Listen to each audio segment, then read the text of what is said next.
Hello and welcome to this latest session on our health presentation series.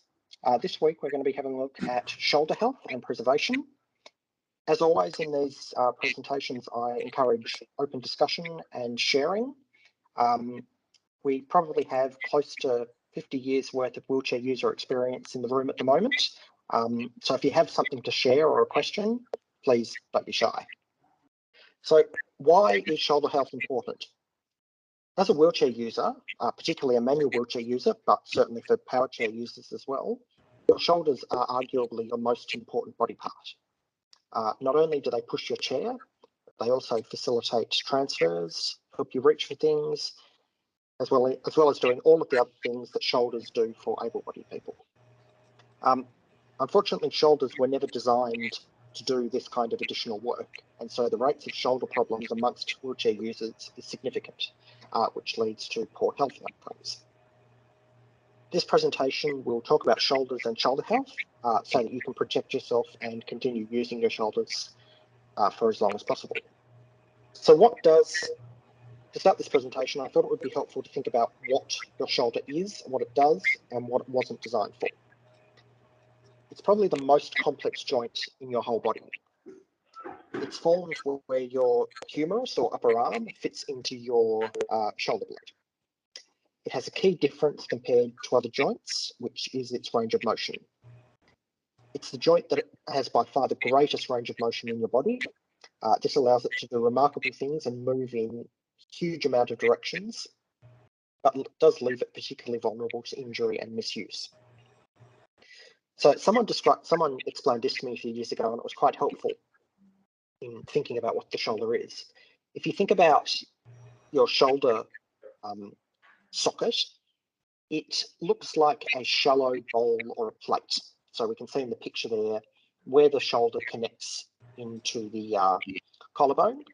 It's quite a shallow bowl that the shoulder sits against. That's what allows it to move a huge amount, but it does mean it's far more likely to slip or break down. If you compare that to your knee or your hip joint, which are both joints that are specifically designed for weight bearing, these are more like deep bowls. So they're very stable, but they have obviously far less movement that they allow. And your shoulder is quite different and quite unique. So our shoulders are naturally susceptible to overuse and injury. When we ask the shoulder to do more, like push a wheelchair or do full weighted transfers, the risk of injury just becomes higher. So what do we ask our shoulders to do? So as wheelchair users, as I've said, we ask a lot of our shoulders. So we ask them to push our manual wheelchairs, and a study that I read the other day suggested that the average manual wheelchair user is pushing their chair 2,500 to 3,000 times a day. That's almost 1.2 million times a year. So it's quite a significant amount of work that your shoulder is doing. We ask our shoulders to support us doing transfers or pressure relief, which is holding our entire body weight. We ask them to lift our chairs into cars multiple times a day. I know for me it's at least 4, but oftentimes many more.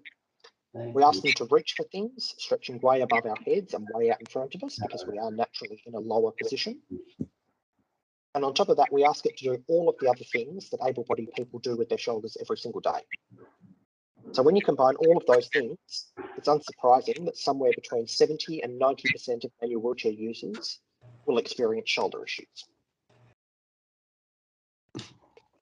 So this is a slide that I've put in, I'm calling stubborn independence.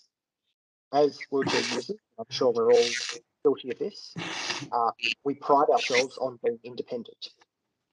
The main goal of our peer support at SCIA is to teach independence, but independence can come at a cost. I'm sure we've all seen and probably all been at one point the I do everything myself, push up the steepest hills, I have big muscles, the pain I'm feeling is a sign of my strength type of person. These people almost always have shoulder problems and almost always will end up in a very bad situation as they age. So stubborn independence is something that we're all probably a little bit guilty of and something that we should definitely consider in our lives as a way of reducing our shoulder issues. So the consequences of shoulder pain can be significant. So when we have shoulder pain, we're less likely to do the things we enjoy doing or are productive at doing, like work or work around the house, due to pain. Severe shoulder pain will also mean you'll become less independent for all of those tasks. Talking about shoulder reconstruction, the average recovery time for that surgery is approximately 6 months, where you'll be completely out of action and not able to do anything. And it is highly likely that following shoulder reconstruction, a manual wheelchair user will be encouraged to transition into using powered mobility, which brings with it significant lifestyle changes and can be a further loss of independence. So what can we do to preserve our shoulders? Resolving shoulder problems and preserving the strength and integrity of your shoulders is a particularly complex problem for us as wheelchair users to resolve. It's not simply just a case of stop using your shoulders, as if we did that, we'd be all stuck and not at all independent anymore. It's not also a case of start using a power chair instead of a manual chair, because, as I said, that brings with it significant lifestyle changes, and for some people, it's just not practical. It's not a case of avoiding areas with steep hills, because what if that steep hill is our own driveway? And this picture here is my own driveway. It's a steep hill, and I have to get up it every single day. If I park my car at the top, it's easier, but I still have to get up and down it at some point every single day. And it's not a case of let someone else do everything for you, because the level of independence is important for everyone, particularly for wheelchair users. It has to be a combination of different things. So it has to be a combination of changing the way you do things in your day-to-day life. It has to include exercising and shoulder rehab. It has to include using and adapting assistive technology to suit your needs. And there is an element of not being afraid to ask for help. So changing the way we do things, making minor modifications to how we perform tasks every single day can make a big difference to preserving our shoulders. So some basic examples include, if you're doing a transfer, pushing off the ground to transfer instead of grabbing something and swinging with our arms. Adopting a proper pushing technique for propelling your chair, and there are several examples of this online and several examples that we can go through in the peer support program.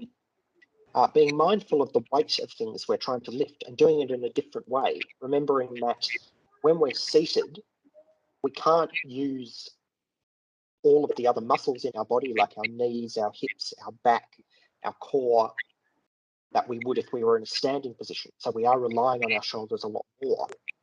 So being mindful of the weight of the thing we're lifting is very important.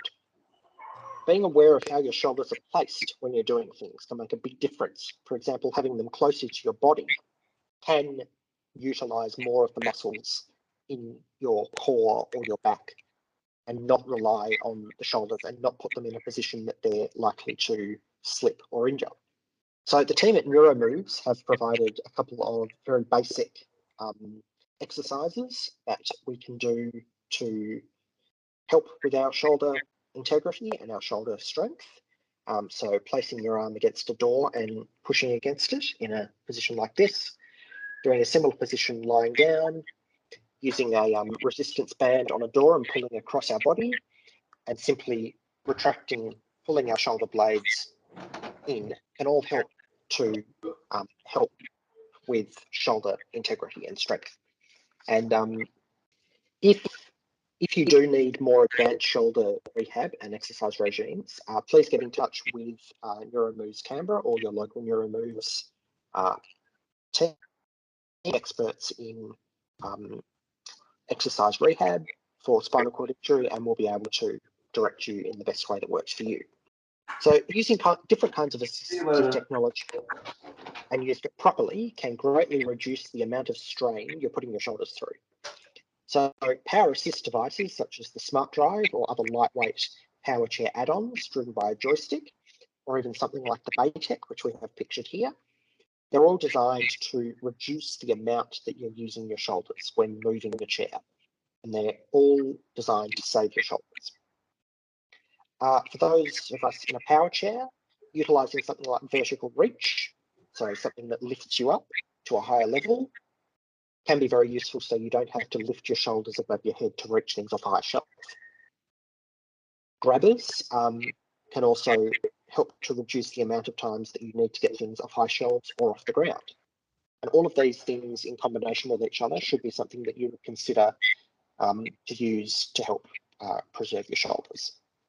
Another big thing is making sure that your assistive technology is set up and appropriate.